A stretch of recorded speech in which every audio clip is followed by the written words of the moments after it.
Hello everyone, welcome to success with Rai academy. 21 जुलाई 2021 के the Indian Express के editorial page को आज के वीडियो में हम डिस्कस करेंगे। तो चलिए वीडियो को शुरू करते हैं। जो भी इंपॉर्टेंट आर्टिकल होंगे उन्हें हम डिस्कस करेंगे। तो सबसे पहले हमने आर्टिकल लिया है नेशनल इनसिक्योरिटी, यानी कि राष्ट्रीय असुरक्षा। देखिए, एक मामला जो आया है वो है आईटी मंत्री ने इसमें बोला है कि अवैध रूप से नागरिकों की जासूसी करने की कोशिश भारतीय लोकतंत्र को एक खतरा हो सकती है। ये हमारे जो नए आईटी मंत्री हैं उन्होंने बोला है, अश्विनी वैष्णव, इन्होंने ये स्टेटमेंट दिया है। अब इस आर्टिकल में क्या है ये देख लेते हैं।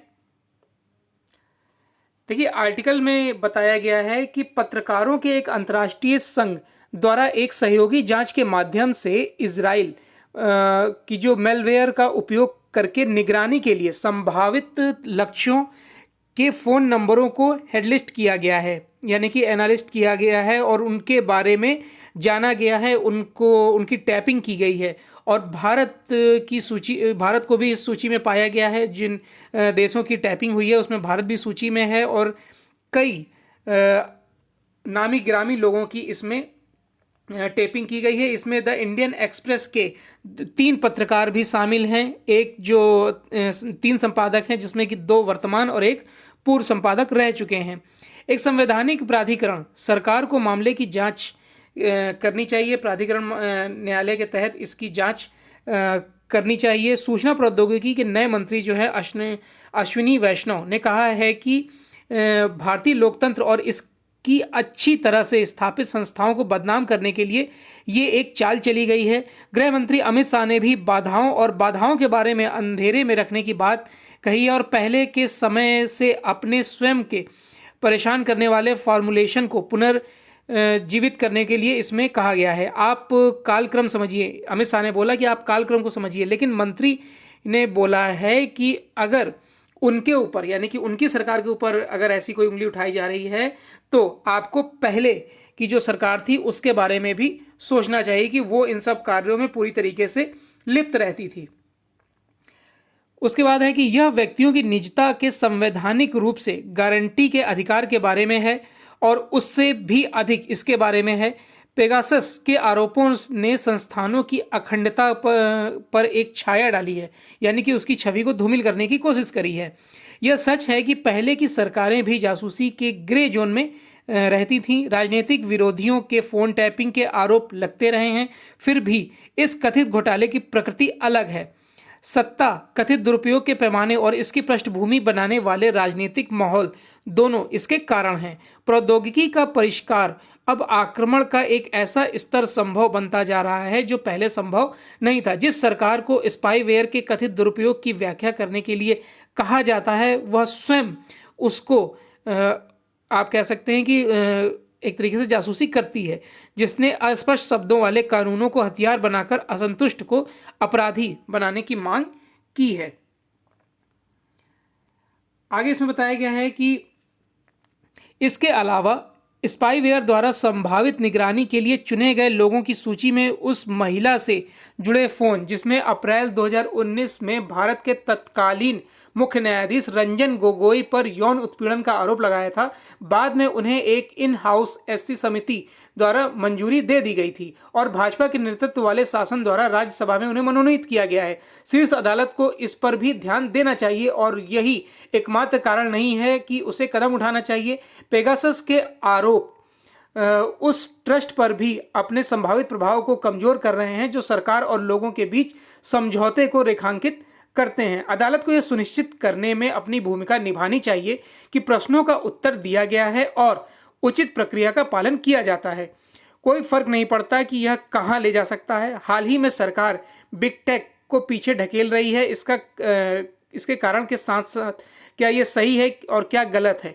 ये ठीक सेवाओं की एक श्रृंखला में टेक यूनिकॉर्न के उदय का जश्न माना जा रहा है, जहां नागरिक का फोन और उसका डेटा प्रभावी रूप से उद्यमिता का ज्ञान है।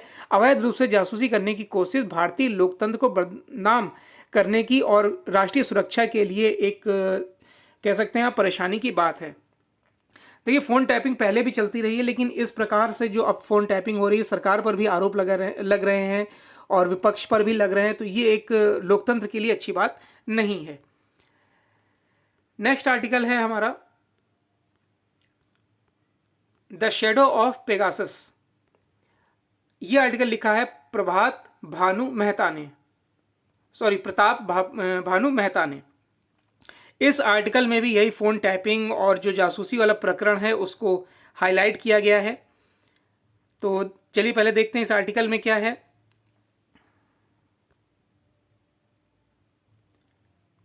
इस आर्टिकल में बताया गया है कि जो पेगासस कांड भारतीय लोकतंत्र के लिए गंभीर चिंता का विषय है। निगरानी का व्यापक प्रसार और गैर जवाबदेह उपयोग नैतिक रूप से विकृत है। गोपनीयता छिपाने की इच्छा के बारे में नहीं है, जैसा कि अक्सर कहा जाता है।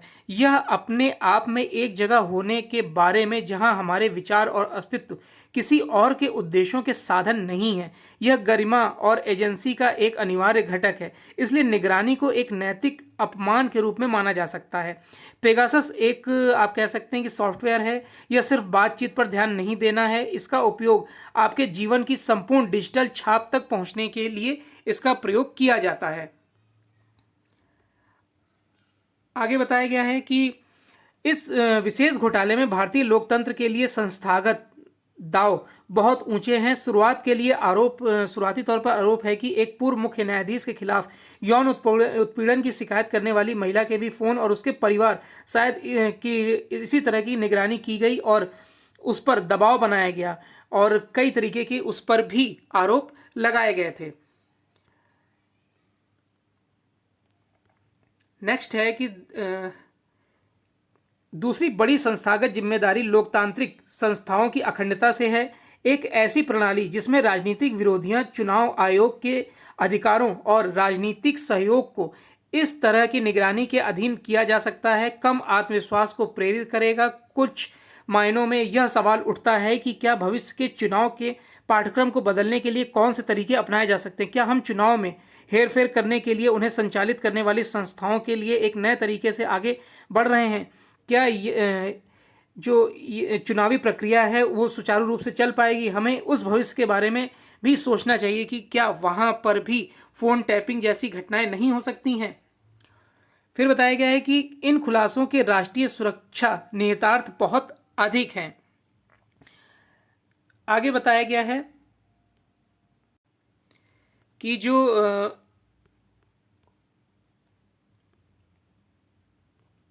कि निगरानी प्रौद्योगिकी के विकास में डोर्स एक वैश्विक सुरक्षा और मानवाधिकार समस्या है। यह मुख्य रूप से चीन की नहीं है, बल्कि इजराइल और यूके जैसे लोकतांत्रिक राज्य हैं जो राज्यों की निगरानी और शक्तियों को गहरा करने के लिए प्रौद्योगिकियों की बिक्री करते हैं। इन तकनीकों को विनियमित करने के लिए एक वैश्विक समझौता या लोकतांत्रिक राज्यों में से कम एक का होना एक जरूरी है और इसे वैश्विक स्तर को संक्षेप में रोनाल्ड डाइटबर्ट, देखिए यहाँ पर लिखा गया है, रोनाल्ड डाइटबर्ट की जो बुक है reset reclaiming the internet for civil society में स्पष्ट रूप से कहा गया है। 2020 में द सिटीजन लैब टोरंटो के डाइवर्टर ने यह स्पष्ट किया था कि भारत उन देशों में है जहां एक परिष्कृत स्पाईवेयर लक्ष्यीकरण के शिकार लोगों की संख्या दुनिया में किसी भी दूसरे देशों की तुलना में अधिक है। इसकी बहुत संभावना है कि जैसा कि उन्होंने इस पुस्तक में लिखा है, भारतीय पुलिस सुरक्षा एजेंसियों एनएसओ के भारी उपयोगकर्ता और दुरुपयोगकर्ता दोनों हैं। आगे इसमें बताया गया है कि एक इस तथ्य पर बहुत संदेह है कि भारत इस जांच में विशेष ध्यान देने योग्य वस्तु है। कोई यह स्वीकार कर सकता है कि अन्य लोकतंत्र भी शायद अच्छे नहीं हैं। एडवर्ड स्टोनेंट इस मामले में के बारे में कुछ कह सकते हैं। हमारे विपरूपता से विचलित होने की जरूरत नहीं है। अन्य शायद अपने गंदे काम करने के लिए परिष्कृत घरेलू निगरानी तकनीकों का उपयोग करते हैं। यदि पेगासस भारत में मौजूद है तो हम उसे बाहर खदेड़ क्यों नहीं सकते हैं? क्यों उनकी तकनीक का हम इस्तेमाल करते हैं? क्यों नहीं हम अपनी तकनीक इजाद करते हैं और उसका इस्तेमाल करते हैं? हम लोकतंत्र के रूप में हमारी अच्छाइयों को विदेशी मीडिया में नहीं दिखाया जाता है, लेकिन अगर हम कोई गलत कार्य या फिर कोई ऐसी बात जो विश्व के हित में ना हो उसको खूब बढ़ा चढ़ाकर दिखाया जाता है। पेगासस सिर्फ एक निगरानी उपकरण नहीं है, यह एक साइबर हथियार है जिसे भारतीय राजनीति पर उतारा जा रहा है। भले ही अधिकृत पेगासस का उपयोग एक राष्ट्रीय सुरक्षा बन गया हो, जिज्ञासा जोखिम हो उस जानकारी तक और किसके पास पहुंचे, यानी कि जो जानकारी पेगासस दूसरे लोगों तक पहुंचा रहा है वो लोकतंत्र के लिए कहीं ना कहीं खतरा बन सकता है। आगे आर्टिकल में लिखा गया है कि सरकार इन खुलासों में साजिश का संकेत दे रही है। देखिए यहां पर है, सरकार इन खुलासों में साजिश का संकेत दे रही है। बहुत कुछ है जो हम नहीं जानते हैं। उदाहरण के लिए हम नहीं जानते हैं कि एनएसओ सूचियों का खुलासा किसने और क्यों किया। शायद सीटी बजाने के पीछे की मंशा नेक नहीं थी, उस पर गौर किया जाना चाहिए। लेकिन यह बिंदु के बगल में भी है। भारतीय नागरिक सरकार से एनएसओ के अपने इस्तेमाल पर सफाई देने के लिए कह रहे हैं। यह पेगासस की जानकारी प्रमुख भारतीयों के फोन पर कैसे आई, अपने स्वयं के तर्क का उपयोग करने के लिए इसके पास छिपे इसके पीछे जो जानकारियां छिपी हुई हैं उसकी जांच और पड़ताल करने की अब बहुत ज़्यादा जरूरत है। दुर्भाग्य से हमारी संसद टूट गई है। देखिए यहां पर लिखा गया है अनफॉर्चुनेटली, दुर्भाग्य से हमारी संसद टूट गई है, इसलिए जवाबदेही का यह चैनल एक गैर स्टार्टर है। सर्वोच्च न्यायालय सरकार को भारत में पेगासस के उपयोग या एनएसओ अनुबंधों के अस्तित्व के संकीर्ण मुद्दे पर सफाई देने के लिए बोल सकती है। ये संभावना है कि पेगासस भी एक आक्रामक सरकार से परेशान होकर यहाँ से चली जाए, लेकिन एक नागरिक समाज स्वतंत्रता और राष्ट्रीय सुरक्षा के मुकदमों पर आधारित है। यानी कि जो उसके साथ अभी तक खिलवाड़ हुआ है, फ़ोन टैपिंग हुई है, उसकी जिम्मेदारी किसकी बनती है ये भी बताना होगा। तो सबसे पहले अब हम ये जानते हैं कि पेगासस क्या है और इजराइल का ये स्पाईवेयर कैसे काम करता है। तो देखिए भारत में पेगासस स्पाईवेयर एक बार फिर चर्चा में आ गया है। भारत में इसके जरिए कई पत्रकारों और चर्चित हस्तियों के फ़ोन की जासूसी की गई है। पेगासस को इजराइल के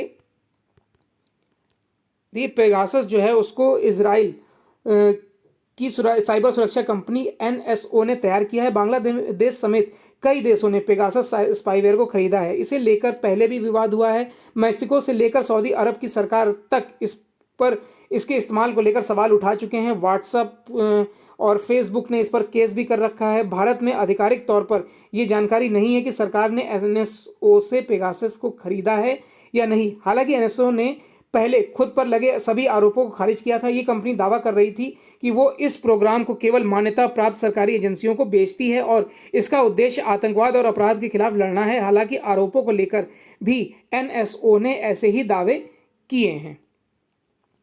नेक्स्ट आर्टिकल पर आते हैं द राइट रिजोल्यूशन। देखिए अभी वीडियोकॉन और वेदांता ग्रुप में एक समझौता हुआ था जिसमें वेदांता ग्रुप वीडियोकॉन को टेक ओवर कर रही थी, लेकिन उसमें कई नियमों का उल्लंघन किया जा रहा था। उसमें कई निवेशकों के हितों की अनदेखी की जा रही थी। इसकी वजह से ये मामला एनसीएलटी में चला गया। एनसीएलटी यानी कि national company law appellate tribunal, इसमें यह केस चला गया था। एनसीएलएटी में ये केस चला गया था और अब ये वहाँ इसकी जो डील होने वाली थी उसे अब रोक दिया गया है। और हालांकि इसमें और कुछ ऐसा नहीं है जिसे हम डिस्कस करें। नेक्स्ट आर्टिकल है time for a green stimulus, यानी कि जो आर्थिक गतिविधि है या फिर पर्यावरण को हम किस तरीके से ग्रीन यानी कि आप पर्यावरण सुधार कर सकते हैं, ग्रीनरी की तरफ बढ़ सकते हैं, इस आर्टिकल में बताया गया है। और यह आर्टिकल लिखा है अजय शंकर ने। देखिए इस आर्टिकल में बताया गया है कि प्रगति हासिल करने के लिए एक आसान तरीका यह है कि राज्यों के लिए एक राष्ट्रीय नीति मार्गदर्शन बनाया जाए ताकि बिजली वितरण कंपनियां एक लाभकारी मूल्य की घोषणा कर सकें जिस पर वे ग्रामीण क्षेत्रों से किलोवाट रेंज से सौर ऊर्जा खरीद सकें।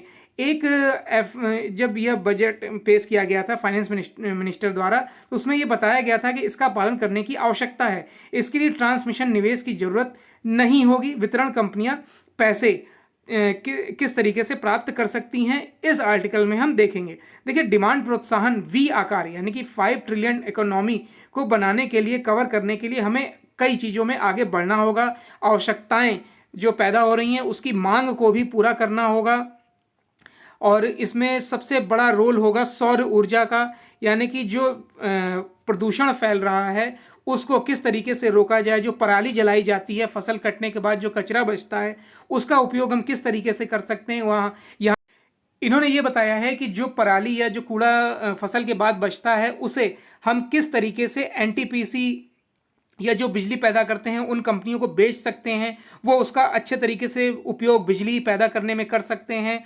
और इसमें इलेक्ट्रिक वाहन की तरफ अब देश को आगे बढ़ना चाहिए, जैसे कार, 2 पहिया वाहन, 3 पहिया वाहन। इसके इस्तेमाल से वायु प्रदूषण काफ़ी हद तक कंट्रोल में आता है, लेकिन हमारे पास उतने चार्जिंग पॉइंट नहीं है जिनकी वजह से हम इलेक्ट्रिक ईवी यानी इलेक्ट्रिक व्हीकल की तरफ बढ़ सकें। और हमें अब इस पर भी निवेश करने की आवश्यकता है, चार्जिंग स्टेशन बनाने की आवश्यकता है जगह जगह। जिस तरीके से रेलवे स्टेशन के पास या फिर आप बाज़ारों में या फिर घरों पर या ऑफिस में जहां वर्किंग के लिए लोग जाते हैं वहां पर चार्जिंग स्टेशन होने चाहिए। सरकार को भी इसके लिए वित्तीय मदद देनी चाहिए और कहीं ना कहीं सरकार को इसकी तरफ प्रोत्साहन राशि देनी चाहिए, जिससे कि ज़्यादा से ज़्यादा चार्जिंग स्टेशन लगाए जा सकें और जो ईवी है यानी कि इलेक्ट्रिक व्हीकल है उनकी तरफ अब देश आगे बढ़े, क्योंकि प्रदूषण, वायु प्रदूषण, इन सब को रोकने के लिए ये कारगर उपाय होगा।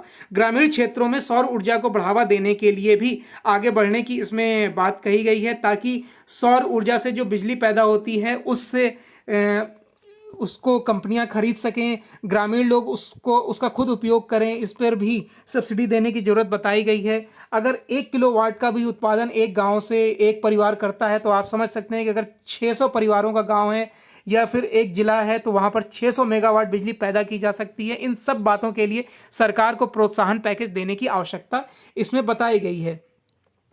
यह भी कहा गया है कि दुनिया अब सौर ऊर्जा की तरफ बढ़ रही है। जब सभी घरों में एलपीजी मिल रही है, स्टोव और सिलेंडर पहले से ही खत्म हो चुके हैं, अब बिजली कनेक्शन मिल चुके हैं, इंडक्शन का यूज़ ज़्यादा से ज़्यादा हो रहा है, तो क्यों ना ग्रामीण इलाकों में गोबर गैस का इस्तेमाल को बढ़ावा दिया जाए, क्योंकि वहाँ पर मवेशी आप शहरों के मुकाबले मवेशी वहाँ पर ज़्यादा होते हैं। तो क्यों ना गोबर गैस का इस्तेमाल करके ग्रामीणों को बिजली पर निर्भरता कम करी जाए, यानी इंडक्शन पर या फिर गैस पर, चूल्हे पर, मिट्टी के तेल से जो स्टोव पर खाने बनते हैं, इन सब पर उनकी निर्भरता कम की जाए। तो आर्टिकल में यह भी बताया गया है कि किस तरीके से हम गोबर गैस की तरफ बढ़ सकते हैं। सरकार को इसके लिए एक सुचारू प्रणाली बनाने की जरूरत है। सभी गांवों में निजी निवेश और आय सृजन करने के लिए सभी को प्रोत्साहित किया जाना चाहिए। लक्ष्य प्राप्ति के लिए सरकार को ऊर्जा में जो गोबर गैस या उपयोगी वाणिज्य है उनको ऊर्जा में परिवर्तित करने के लिए एक रोड मैप तैयार करना चाहिए और क्रॉस सब्सिडी के माध्यम से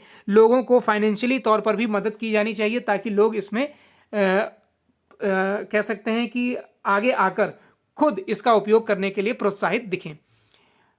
तो ये आज का इंडियन एक्सप्रेस का एडिटोरियल पेज था। आई होप आपको वीडियो अच्छा लगा होगा। अगर वीडियो अच्छा लगा हो तो लाइक और शेयर कर दीजिएगा। वीडियो देखने के लिए धन्यवाद।